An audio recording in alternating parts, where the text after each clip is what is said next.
السلام علیکم ورحمۃ اللہ وبرکاتہ۔ بسم اللہ الرحمن الرحیم۔ دوستو، ضلع تھرپاکر سندھ میں مجلس کے ایک بزرگ رہنما مستری برکت علی جو لوہار کا کام کرتے ہیں،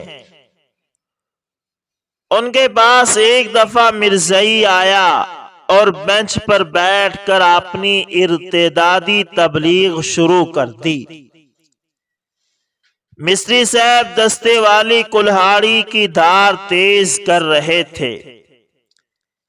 مرزائی گفتگو کرتا رہا، یہ دھار تیز کرتے رہے۔ جب خوب دھار تیز ہو گئی تو کلہاڑی مرزائی کی گردن پر رکھ کر کہا کہ مرزا بے ایمان تھا، ایسا تھا ویسا تھا، خوب بے نقط سنائی۔ مصری صاحب کے ساتھ ہی وہ مرزائی اپنے جیلی نبی غلام احمد قادیانی کو ملائیاں یعنی گالیاں سناتا گیا۔ جب تھک گئے تو مصری صاحب نے وہی کلہاڑی مرزائی کے ہاتھوں میں دے دی اور خود نیچے بیٹھ گئے اور کہا کہ اب تم کلہاڑی میری گردن پر رکھ کر کہو کہ میں آقا نامدار صلی اللہ علیہ وسلم کی توہین کروں، میں ٹکڑے ٹکڑے ہو جاؤں گا مگر توہین کا تصور بھی نہیں کر سکتا۔ یہ آپ کے اور ہمارے جھوٹے اور سچے نبی ہونے کی دلیل ہے۔ با محمد صلی اللہ علیہ وسلم ہوشیار۔ جناب شورش کاشمیری مرحوم نے اختر شیرانی کے متعلق لکھا ہے کہ ایک دفعہ عرب ہوٹل میں بعض کمیونسٹ نوجوانوں نے جو بلا کے ذہین تھے ان سے مختلف موضوعات پر بحث چھیڑ دی۔ اختر شیرانی اس وقت 2 بوتلیں شراب چڑھا چکے تھے اور ہوش قائم نہ تھے، تمام بدن پر راشا طاری تھا، حتیٰ کہ الفاظ ٹوٹ ٹوٹ کر زبان سے نکل رہے تھے۔ ادھر ان کا شروع سے یہ حال تھا کہ آپ نے سوا کسی کو نہیں مانتے تھے۔ جانے کیا سوال زیر بحث تھا؟ فرمایا مسلمانوں میں 3 شخص اب تک ایسے پیدا ہوئے ہیں جو ہر اعتبار سے جنیس بھی ہیں اور کامل الفن بھی۔ پہلے ابو الفضل، دوسرا اسد اللہ غالب، تیسرا ابو الکلام آزاد۔ شاعر وہ شاذ ہی کسی کو مانتے تھے۔ ہم عصر شعراء میں جو واقعی شاعر تھا اسے بھی اپنے سے کمتر خیال کرتے تھے۔ کمیونسٹ نوجوانوں نے فیض کے بارے میں سوال کیا، طرح دے گئے۔ جوش کے متعلق پوچھا، کہا وہ ناظم ہے۔ سردار جعفری کا نام لیا، مسکرا دیے۔ فراق کا ذکر چھیڑا، ہوں ہاں کر کے چپ ہو گئے۔ سحر لدھیانی کی بات کی، سامنے بیٹھا تھا، فرمایا مشق کرنے دو۔ ظہیر کشمیری کے بارے میں کہا، نام سنا ہے، احمد ندیم قاسمی، فرمایا میرا شاگرد ہے۔ نوجوانوں نے دیکھا کہ ترقی پسند تحریک ہی کے منکر ہیں تو بحث کا رخ پھیر دیا۔ حضرت فلاں پیغمبر کے بارے میں کیا خیال ہے؟ آنکھیں سرخ ہو رہی تھی، نشہ میں چور تھے، زبان پر قابو نہیں تھا، لیکن چونک کر فرمایا کیا بکتے ہو؟ ادب و انشاء یا شعر و شاعری کی بات کرو۔ کسی نے فوراً ہی افلاطون کی طرف رخ موڑ دیا، ان کے مکالمات کی بابت کیا خیال ہے؟ ارسطو اور سقراط کے بارے میں سوال کیا، مگر اس وقت وہ اپنے موڈ میں تھے۔ فرمایا اے جی پوچھو یہ کہ ہم کون ہیں؟ یہ افلاطون، ارسطو یا سقراط آج ہوتے تو ہمارے حلقے میں بیٹھتے، ہمیں ان سے کیا کہ ان کے بارے میں رائے دیتے پھریں۔ اس لڑکھڑاتی ہوئی گفتگو سے فائدہ اٹھا کر ایک ظالم کمیونسٹ نے سوال کیا، آپ کا حضرت محمد صلی اللہ علیہ وسلم کے بارے میں کیا خیال ہے؟ اللہ اللہ، ایک شرابی جیسے کوئی برق تڑپی ہو بلور کا گلاس اٹھایا اور اس کے سر پہ دے مارا اور کہنے لگے، بدبخت ایک آسی سے سوال کرتا ہے، ایک سیاروں سے پوچھتا ہے، ایک فاسق سے کیا کہلوانا چاہتا ہے؟ تمام جسم کانپ رہا تھا، ایکی رونا شروع کیا، کھگی بند گئی۔ پھر فرمایا، بدبخت تم نے اس حالت میں یہ نام کیوں لیا؟ تمہیں جرت کیسی ہوئی؟ گستاخ، بے ادب، با خدا دیوانہ باش و با محمد ہوشیار۔ اس شریر سوال پر توبہ کرو، میں تمہارا خبث بطن سمجھتا ہوں۔ خود قہر و غضب کی تصویر ہو گئے۔ اس نوجوان کا حال یہ تھا کہ کاٹو تو بدن میں لہو نہیں۔ اس نے بات کو موڑنا چاہا مگر اختر کہاں سنتے تھے، اسی مجلس سے اٹھوا دیا۔ پھر خود اٹھ کر چلے گئے، تمام رات روتے رہے، کہتے تھے یہ لوگ اتنے نہ ڈر ہو گئے ہیں کہ ہمارا آخری سہارا بھی ہم سے چھین لینا چاہتے ہیں۔ میں گنہگار ضرور ہوں لیکن یہ مجھے کافر بنانا چاہتے ہیں۔ گستاخ رسول لڑکی کا حشر۔ پروفیسر میاں محمد یعقوب، شعبہ Urdu, national science college Gujranwala راوی ہیں۔ 1922 سے 1927 کی بات ہے۔ میں لاہور کے سینٹرل ٹریننگ کالج میں بی ایڈ کا طالب علم تھا۔ وہاں ہمارے ایک بزرگ پروفیسر تھے، چودھری فضل حسین۔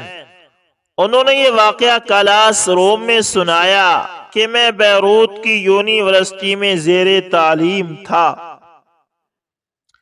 وہاں ہندوستان تقسیم سے قبل ہندوستان کے بہت سے طلبہ اور طالبات زیر تعلیم تھے۔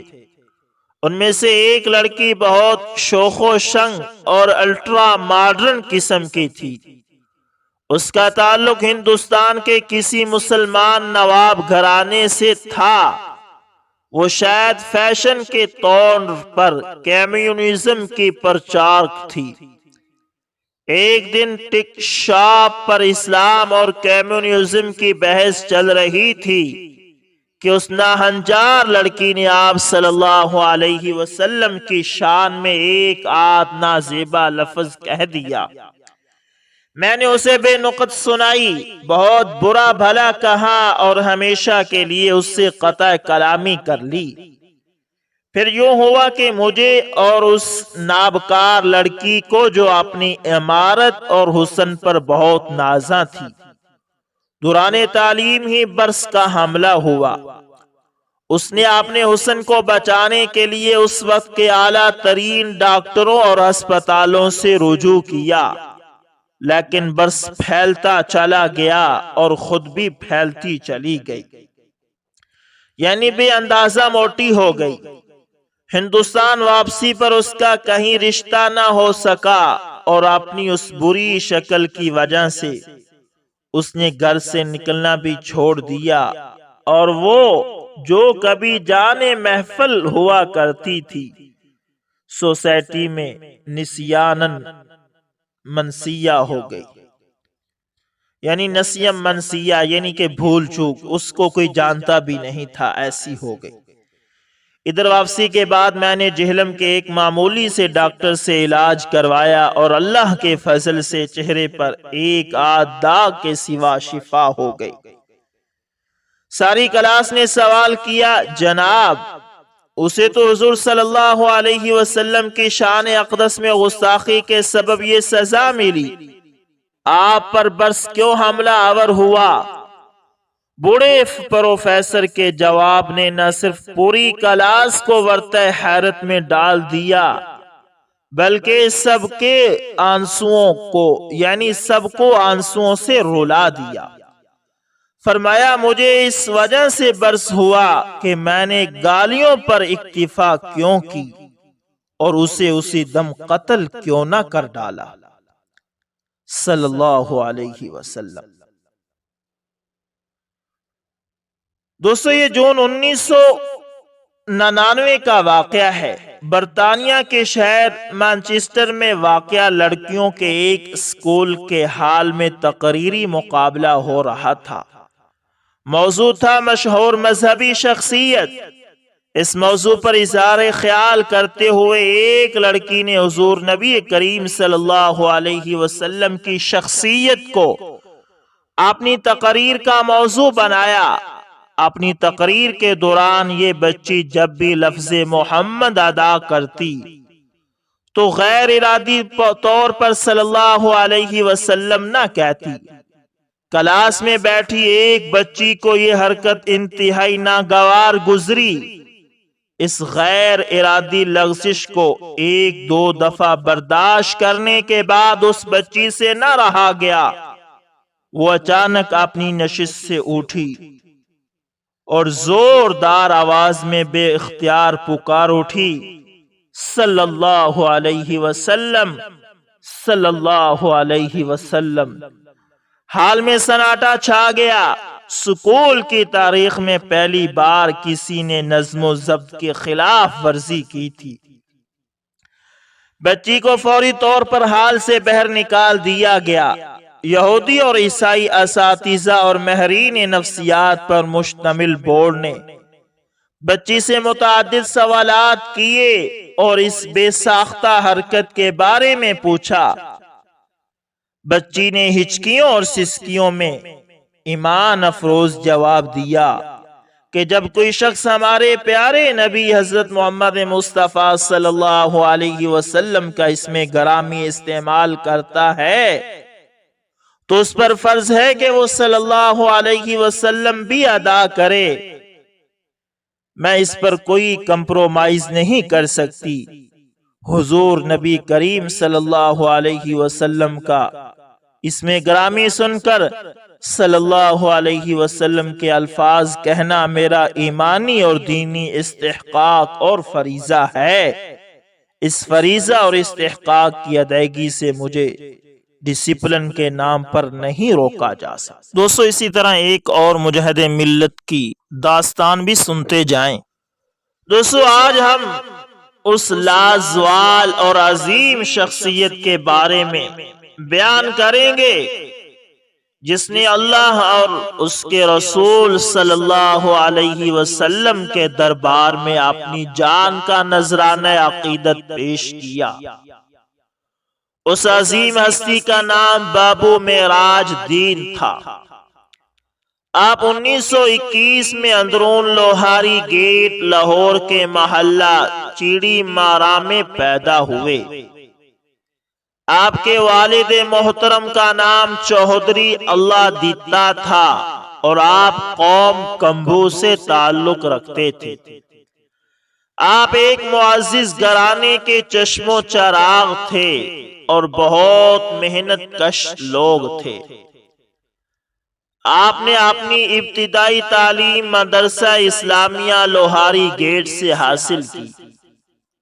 آپ کو ابتدا ہی سے اسلام سے گہرا لگاؤ تھا اور بہت حساس طبیعت کے مالک تھے۔ مذہبی لگاؤ آپ میں کوٹ کوٹ کر بھرا ہوا تھا۔ اس دور میں ہندوستان انگریزوں کی غلامی کی صعوبتیں برداشت کر رہا تھا اور مسلمان سب سے زیادہ نشانہ بن رہے تھے۔ ان دنوں میں ایک بہت اہم واقعہ پیش آیا جس نے خاص طور پر لاہور کے مسلمانوں کے دلوں کو ہلا کر رکھ دیا۔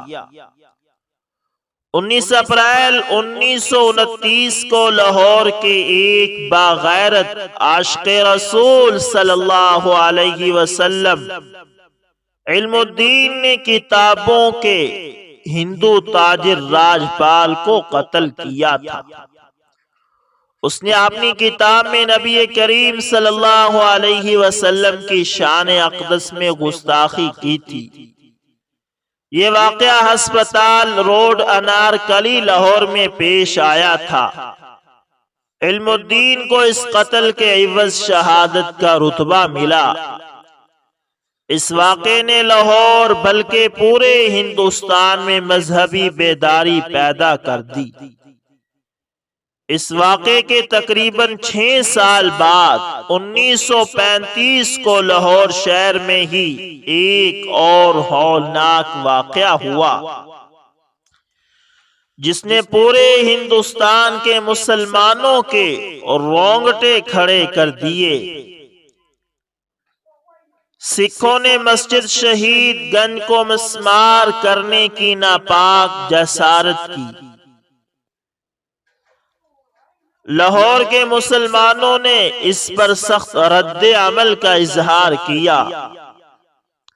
اس وقت لاہور میں بڑا مذہبی جوش و خروش تھا۔ بہت سے مسلمان نوجوانوں نے اپنی جانوں کا نذرانہ پیش کیا۔ چونکہ معراج دین ایک حساس طبیعت کے مالک تھے، ان دونوں واقعات نے آپ کے ذہن میں اور زیادہ گرمی پیدا کر دی۔ ان کے مذہبی عقائد پختہ ہوتے چلے گئے۔ اپنی اس پیاس کو بجھانے کے لیے آپ نے مذہبی تحریکوں میں حصہ لینا شروع کر دیا۔ 1940 میں آپ نے فوج میں ملازمت اختیار کر لی۔ آپ کو لکھنؤ چھاؤنی میں تعینات کیا گیا۔ آپ نے فوج میں رہ کر بھی مذہبی سرگرمیوں کو جاری رکھا۔ آپ نے چند مسلمان فوجیوں کو ساتھ ملا کر چھاؤنی میں ایک مسجد قائم کی اور اس مسجد میں نماز پنجگانہ ادا ہونے لگی۔ اس کے علاوہ شام کو مسجد میں درس دیا جاتا۔ یہ سارا سلسلہ ایک تنظیم کی شکل اختیار کر گیا۔ آپ تحریک پاکستان کے بھی بڑے حامی تھے۔ آپ نے چھاؤنی میں مسلمان فوجیوں کو پاکستان کی اہمیت کا احساس دلایا۔ اس چھاؤنی کا کمانڈر ایک سکھ میجر ہردیال سنگھ تھا۔ یہ مسلمانوں کو بڑی نفرت کی نگاہ سے دیکھتا تھا۔ بابو معراج دین اور ان کے ساتھیوں کی مذہبی اور سیاسی سرگرمیاں اسے ایک آنکھ نہ بھاتی تھی۔ انہی دنوں بابو معراج دین اور ان کے ساتھیوں نے عید الاضحیٰ کے موقع پر قربانی کرنے کا ارادہ کیا۔ یہ لوگ جب قربانی میں مصروف تھے کہ وہاں پر میجر ہردیال سنگھ آ گیا اور اس نے مسلمانوں کے اس مقدس تہوار کا مذاق اڑایا اور قربانی کے گوشت کی بے حرمتی کی۔ بابو معراج دین کو اس کی یہ بدتمیزی برداشت نہ ہوئی۔ آپ نے اسی چھری کے ساتھ اس گستاخ سکھ کو اس کے کیفر کردار تک پہنچا دیا۔ حکومت برطانیہ نے آپ کے خلاف کورٹ مارشل کیا اور آپ کو موت کی سزا سنائی۔ یہ 1942 لکھنؤ چھاؤنی کا ایک مشہور واقعہ تھا۔ یہ خبر پورے شہر لکھنؤ اور چھاؤنی میں آگ کی طرح پھیل گئی۔ چونکہ اس واقعے سے لکھنؤ شہر اور چھاؤنی میں فرقہ وارانہ فساد کا خطرہ پیدا ہو گیا تھا۔ چنانچہ صورتحال کو دیکھتے ہوئے انگریز فوجی حکومت نے سزائے موت کو عمر قید میں تبدیل کر دیا، چونکہ اس واقعے سے لکھنؤ میں حالات ٹھیک نہیں تھے۔ اس لیے معراج الدین کو منٹگمبری ساہیوال جیل میں بھیج دیا گیا۔ یہاں پر بھی آپ کی سرگرمیاں جاری رہی۔ 1943 میں آپ کو لاہور سینٹرل جیل منتقل کر دیا گیا۔ آپ صوم و صلات کے بڑے پابند تھے اور دوسروں کو بھی اس پر عمل کرنے کی تلقین کرتے تھے۔ آپ نے جیل ہی میں قرآن، حدیث اور فقہ کی تعلیم حاصل کی اور زیادہ تر مذہبی رہنماؤں کا لٹریچر پڑھا کرتے تھے۔ ان دنوں پاکستان کے حصول کے لیے سرگرمیاں تیز تر ہوتی جا رہی تھی۔ آپ نے جیل میں مسلمان قیدیوں کو پاکستان کی افادیت سے روشناس کروایا۔ پاکستان کی آزادی کے فوراً بعد آپ کو رہا کر دیا گیا، کیونکہ آپ کو جس جرم کی سزا ملی تھی وہ جرم نہیں تھا بلکہ عبادت تھی۔ یہ ان کا مذہبی لگاؤ تھا۔ اس وقت آپ کا خاندان پیر غازی روڈ اچھرا منتقل ہو چکا تھا۔ آپ رہائی پانے کے بعد ایک مکمل اور صالح مسلمان بن چکے تھے۔ 1949 میں آپ کی شادی ہو گئی۔ خدا نے آپ کو 2 بیٹوں سے نوازا۔ 1951 اور 52 میں ختم نبوت کی تحریک زوروں پر تھی۔ آپ ایک سچے عاشق رسول تھے۔ آپ نے اس تحریک میں بھرپور طریقے سے حصہ لینا شروع کر دیا۔ سید عطا اللہ شاہ بخاری کا شمار اس تحریک کے بانیوں میں سے ہوتا تھا۔ آپ ایک شعلہ بیان مقرر تھے۔ بابو معراج دین کو شروع ہی سے شاہ جی سے بڑی عقیدت تھی اور آپ جیل میں بھی ان کا لٹریچر پڑھا کرتے تھے۔ آپ ان کے جلسے اور جلوسوں میں بڑھ چڑھ کر حصہ لینے لگے۔ سید عطا اللہ شاہ بخاری صاحب بابو معراج دین سے دلی پیار کرتے تھے۔ اس کے علاوہ اچھرا کے عالم دین حضرت بابا فتح محمد المعروف بابا عطار نے معراج دین کی سرپرستی کی۔ بابا جی ایک ولی اللہ تھے۔ آپ کو اسلام سے بڑا لگاؤ تھا۔ اچھرا کے رہنے والوں پر آپ کے بڑے احسانات ہیں۔ آپ نے یہاں کی 3 پشتوں کو قرآن پاک پڑھایا۔ آپ نے اسلام کی بڑی خدمت کی۔ بابو معراج دین کو بابا جی سے خاص عقیدت تھی۔ بابا جی ان سے بڑا پیار کرتے تھے۔ اکثر بابا جی سے ختم نبوت کے سلسلے میں رہنمائی حاصل کرتے تھے۔ معراج دین نے بابا کی صدارت میں اچھرا میں بہت سے جلسے منعقد کروائے اور بابا جی لوگوں کو ختم نبوت کی اہمیت کا احساس دلاتے رہے۔ 6 مارچ 1952 بروز جمعہ المبارک کو معراج دین نے جمعے کی نماز کے بعد مسجد تقیہ لہری شاہ کے بہر لوگوں کو اکٹھا کیا۔ باب فتح محمد نے اس اجتماع سے ایک ولولہ انگیز تقریر کی۔ بابا جی کی قیادت میں یہ اجتماع جلوس کی شکل اختیار کرتے ہوئے مسجد وزیر خان کی طرف روانہ ہوا۔ بابا جی نے چند قدم اس جلوس کی قیادت کی، چونکہ آپ بہت کمزور تھے۔ آپ نے جلوس کی قیادت معراج دین کے سپرد کر دی۔ آپ برگزیدہ ہستی تھے اور آپ جان چکے تھے کہ معراج دین کو بلند رتبہ ملنے والا ہے۔ آپ نے معراج دین کو دعا دیتے ہوئے الوداع کیا۔ بابا جی مسجد تقیہ لہری شاہ کے کونے میں آرام فرما رہے ہیں۔ جلوس میں اچھرا، مزنگ اور گرد و نواح کے رہنے والوں نے شرکت کی۔ کوئی ایسا گھر نہ تھا جس نے اس جلوس میں حصہ نہ لیا ہو۔ چونکہ موجودہ حکومت اس تحریک ختم نبوت کو سختی سے کچل دینا چاہتی تھی، چنانچہ مال روڈ پر جہاں آج اسٹیٹ بینک کی نئی عمارت قائم ہے، فوج نے اس جلوس کا راستہ روک لیا۔ ان کو منتشر کرنے کے لیے لاٹھی چارج اور آنسو گیس استعمال کی گئی۔ اسی دوران فوج نے گولی چلا دی۔ بابو معراج دین کو دائیں بازو پر پہلی گولی لگی۔ آپ نے اپنے ساتھیوں کو لیٹ جانے کا حکم دیا۔ اسی دوران دوسری گولی آپ کی چھاتی میں لگی۔ اس وقت آپ کے چھوٹے بھائی چودھری محمد زکریا بھی آپ کے ساتھ ہی تھے۔ آپ نے چھوٹے بھائی کی گود میں اپنا سر رکھ کر جام شہادت نوش فرمایا۔ شہادت کے وقت آپ کی زبان پر کلمہ طیبہ کا ورد تھا۔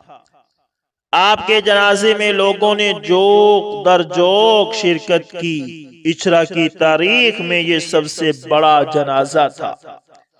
آپ کو فیروز پور روڈ اچھرا اڈا کے قبرستان میں پیٹرول پمپ کے عقب میں سپرد خاک کر دیا گیا۔ تو دوستو یہ تھے چند عشق رسول صلی اللہ علیہ وسلم کے واقعات جو آپ کی نظر کیے گئے۔ دوستو امید کرتا ہوں آپ ہماری ویڈیو کو پسند کرتے ہوں گے۔